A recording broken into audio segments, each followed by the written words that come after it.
ರಾತ್ರಿಗೆ ಬಂದು ಬಾಗಿಲು ಬಡಿದ್ರು. ಬಾಗಿಲು ಬಡಿದ ನಂತರ ಅಲ್ಲಿ ನನ್ನ ಸೊಸೆ ಕಿಟಕಿಯಿಂದ ನೋಡಿದ್ರು ಯಾರು ಅಂತ.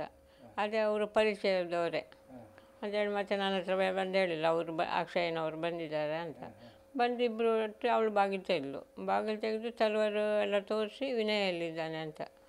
ಅದಕ್ಕೆ ಅವಳು ಅಲ್ಲಿ ಬಾಗಿಲು ಹಾಕಿಲ್ಲು ವಿನಯ್ ಇಲ್ಲ ಅಂತ. ಅಂದರೆ ತಲವಾರು ನೋಡಿಲ್ಲಲ್ಲ, ಹೆದರಿಕೆ ಆಯ್ತು ಅವಳಿಗೆ. ವಿನಯ್ ಇಲ್ಲ, ಹೊರಗೋಗಿದ್ದಾರೆ ಅಂತ.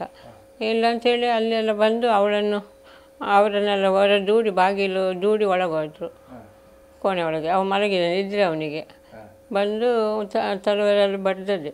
ನಾವೆಲ್ಲ ಬೊಬ್ಬೆ ಹಾಕಿದೆ, ಮಗು ಇತ್ತು, ಮಗು ಬೊಬ್ಬೆ ಹಾಕಿತ್ತು. ನಾನು ಕಾಲು ಹಿಡಿದೆ ಅವನದ್ದು, ಬಿಡು ಎಂಥದ್ದೇ ನಿಮ್ಮದು ಜಗಳ ಇರ್ತೀನಿ, ನಾಳೆ ಮಾತುಕತೆ ಮಾಡುವ, ಈಗ ಹೋಗಿ ಅಂತ ಹೇಳಿದೆ. ಅಂದರೆ ಗುರ್ತುಂಟಲ್ಲ, ಅವರು ಇಲ್ಲ ಕೇಳಿದ ತಲೆ ಮುಖಕ್ಕೆಲ್ಲ ಸಿಕ್ಕಿದ್ರಲ್ಲಿ ಬಡ್ದು ಹೋದರು.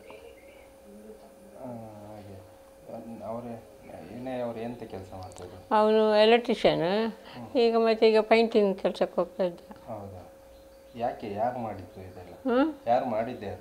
ಅದೇ ಅಕ್ಷಯ್ 3 ಜನ ಬಂದಿದ್ದರು. ಅದರಲ್ಲಿ ಇಬ್ಬರದ್ದು ಗುರ್ತುಂಟು, ಅವರು ಅಣ್ಣ ತಮ್ಮ ಇಬ್ಬರು. ನಮ್ಮ ಫ್ಯಾಮಿಲಿ ಇದಕ್ಕೆಲ್ಲ ಸೇರಿ ಇದು ಮಾಡ್ತಾರೆ, ಅವ್ರು ಬರ್ತಾರೆ ಯಾವಾಗಲೂ ಫಂಕ್ಷನ್ಗೆಲ್ಲ. ಮತ್ತೊಬ್ಬಂದು ಗುರ್ತಿಲ್ಲ, ಫ್ಯಾಮಿಲಿ ಫಂಕ್ಷನ್ಗೆಲ್ಲ ಹಾಗೆ ನಮಗೆಲ್ಲ ಗುರ್ತಾದದ್ದು. ಅದು ನಿನ್ನೆ ರಾತ್ರಿ ಸಹ ಬರುವಾಗ ಇವಳು ಹಾಗೆ ಅಂತ ಮಾತಾಡಲಿ ಬಂದರೆ ಅಂತ ಎಣಿಸಿ ಇವಳು ಬಾಗಿತ್ತು. ಅದಕ್ಕೆ ಮುಂಚೆ ಗಲಾಟೆ ಅವರೆಂತ ಮೊಬೈಲಲ್ಲೇ ಎಂಥದ್ದು ಜಗಳ ಆಗಿದೆ, ಮೊಬೈಲಲ್ಲೇ ಮಾತಾಡಿ ಜಗಳ ಆಯ್ತಂತೆ. ಮತ್ತು ಆ ವಿಷಯ ಮತ್ತೆ ನಮಗೇನು ಗೊತ್ತಿಲ್ಲ. ಮತ್ತು ಇವನಿಗೆ ಹೇಳಿದೆ ನಾವು ಜಗಳಕ್ಕೆಲ್ಲ ಹೋಗಬೇಡಿ, ಸುಮ್ಮನೆ ಎಂತಕ್ಕೆ ಮೊಬೈಲಲ್ಲಿ ಮಾತಾಡೋದು ಅಂತ. ಇವೆಲ್ಲ ಇಲ್ಲಿ ಮನೆ ಬಂದು ಸುಮ್ಮನೆ ಇದ್ದ. 6:30 ಗಂಟೆ ಬಂದು ಮಲಗಿದ್ದಾನೆ ಅವ. ಮನೆಯಲ್ಲೇ ಇದ್ದ, ರಾತ್ರಿ ಎಲ್ಲಿಗೆ ಹೋಗಲಿಲ್ಲ, ಮನೆಯಲ್ಲಿದ್ದ. ಬೇಗ ಬರ್ತಾನೆ, ಡ್ಯೂಟಿ ಆಗಿ ಕೆಲಸಕ್ಕೆ ಹೋಗಿ 5-6 ಗಂಟೆ ಮನೆ ಬರ್ತಾನೆ. ಮನೆಯಲ್ಲಿ ನಾನು ಮತ್ತು ಅವ್ರ ಗಂಡ ಹೆಂಡತಿ ಮಗು. ಪರಿಚಯದವರೇ. ಏನಂತ ಗೊತ್ತಿಲ್ಲ ನಮಗೆ.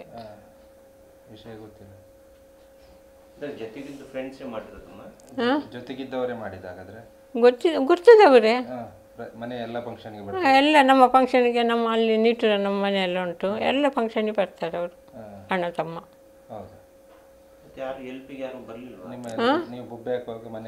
ಮನೆ ಹತ್ರ ಅಂದರೆ ಅವರು ಅಲ್ಲಿ ಬಡ್ದು ಓಡಿ ಹೋಗಿದ್ದಾರೆ. ಅವಳು ಹೆಂಡತಿ ಬಂದು ಎಲ್ಲಿ ಜೋರು ಬೊಬ್ಬೆ ಹಾಕಿಲ್ಲ. ಮತ್ತು ಅಲ್ಲಿ ಹುಡುಗರು ಬಂದರು, ಮತ್ತೆ ಬರುವಾಗ ಅವರು ಹೋಗಿ ಆಗಿತ್ತು. ಮತ್ತು ನಮ್ಮ ಮಕ್ಕಳೆಲ್ಲ ಇಲ್ಲೇ ಇರೋದು, ಅವರಿಗೆಲ್ಲ ಫೋನ್ ಮಾಡಿದ್ರು, ಬಂದರು. ಮತ್ತು ರಾತ್ರಿ ಅವರು ಇವಳು ಹೇಳ್ತಾಳೆ ಸ್ಕೂಟಿ ಅಂತ, ಸ್ಕೂಟಿಯಲ್ಲಿ ಬಂದ ಅಂತ. ನಾನು ನೋಡಲಿಲ್ಲ.